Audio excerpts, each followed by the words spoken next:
You are not checked by your performances. You are checked by how you handled failures.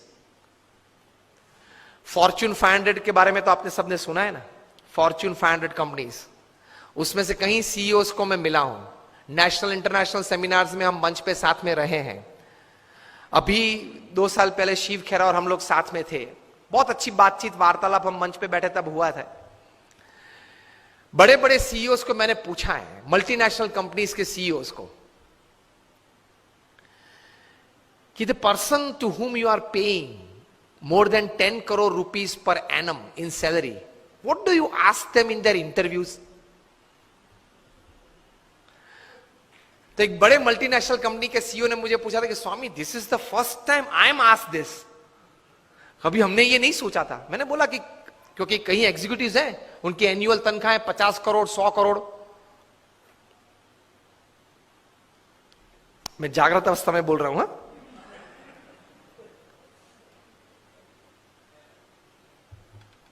ये बहुत बड़ी software बनाने वाली company है,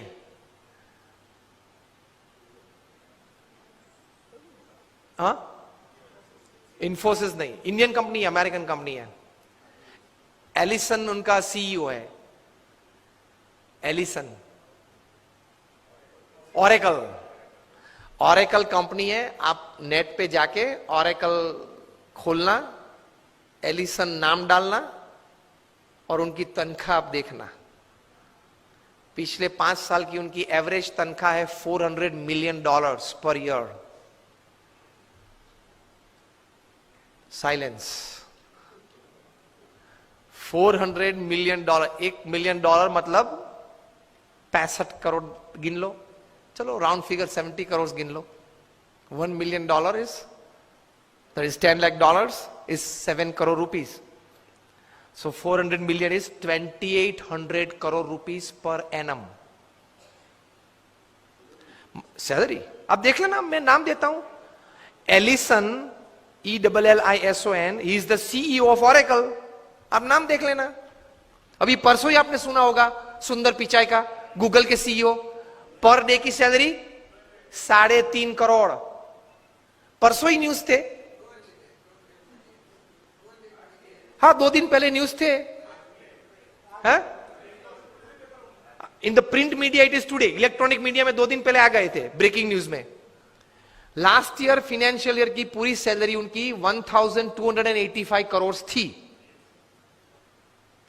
टू बी एग्जैक्ट 1285.5 करोड़, मतलब रोज की तनख्वाह 3.5 करोड़ की। सुंदर पिचाई, गूगल के सीईओ, आप देख लेना। मैंने इनको पूछा, इनकी एमएनसी की टर्नओवर थी 2.5 लाख करोड़ की। हम दिल्ली में एक फंक्शन में साथ में थे, मंच पे बैठे थे, मैंने उनको पूछा कि दोज एग्जीक्यूटिव्स हुम यू पे मोर देन 10 करोड़ और 25 करोड़, उनको इंटरव्यू में आप पूछते क्या हो? क्योंकि उनके पास डिग्रीज तो एक्स्ट्रा ऑर्डिनरी है, he is a double MBA from LSE और हार्वर्ड, एकेडमिक्स तो पूछना नहीं है। इतनी बड़ी तनख्वाह देते हो तो वो 10-15 साल का अनुभव तो है उसको। 10-15 साल में उसने 50,000 करोड़ 1 लाख करोड़ मैनेज किए हैं, हर साल टर्नओवर किया है, ऐसी कंपनीज में ही बड़ी बड़ी पोजीशंस में वे रहे हैं। तो उनको नेटवर्किंग में पूछना नहीं है, एडमिनिस्ट्रेशन में पूछना नहीं है, HR में पूछना नहीं है, मैनेजमेंट में पूछना नहीं है, ग्रोथ के बारे में आपकी क्या सोच है वो पूछना नहीं है। आप पूछते क्या हो उनको इंटरव्यू में? उन्होंने मुझे एक बहुत अच्छी बात बताई कि स्वामी जी, इन कक्षा के लोगों को जिनको हम ये प्रकार की तनख्वाह देते हैं, उनको इंटरव्यू में एक ही प्रश्न पूछते। I was like very surprised. मैंने बोला एक ही प्रश्न पूछते हो? कहा? और उनका उत्तर वे 20-25 मिनट तक देते हैं, तभी उत्तर पूरा बनता है। That was more surprising. I said what do you ask? He said हम एक ही प्रश्न पूछते और ये पूछते हैं, describe a big failure in your life and how did you handle it? प्रश्न क्या पूछते हैं इन कक्षा के लोगों को? Describe a big failure in your life.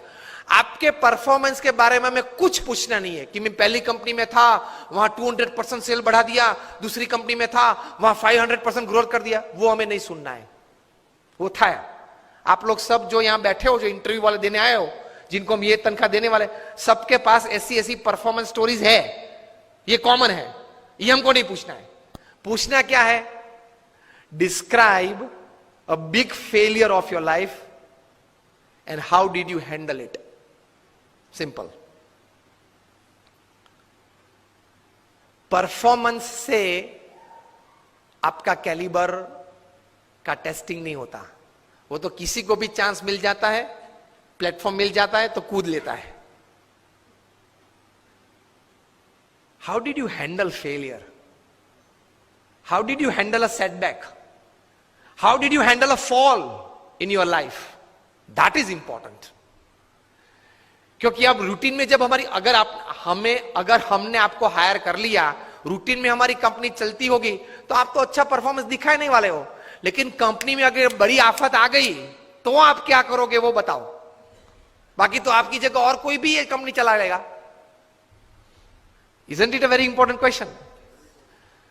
उसमें वो मल्टीनेशनल कंपनी के सीईओ ने मुझे बताया कि स्वामी, इसके उत्तर में उसको 20-25 मिनट हम देते हैं और उसमें भी हम ये जांच करते हैं कि किस प्रकार के विचार और प्रैक्टिसेस उसने अप्लाई किए, वो साइड में रखते हैं। किस प्रकार के एटीट्यूड्स उसने उस वक्त रखे, उस पे हम गौर रखते हैं।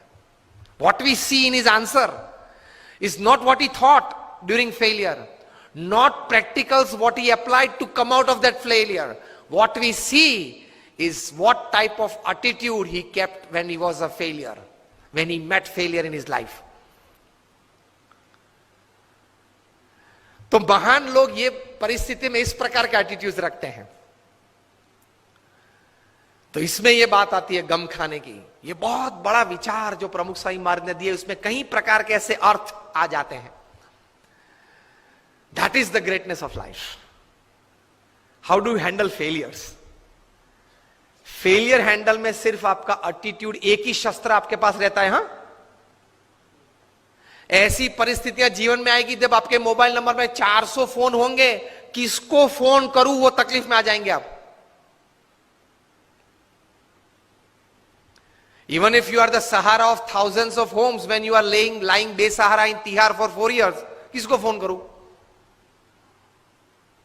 उनके मन में भी दिक्कत होगी ना कि अभी 4 साल से 10,000 करोड़ के रुपए के व्यक्ति तिहार में हैं।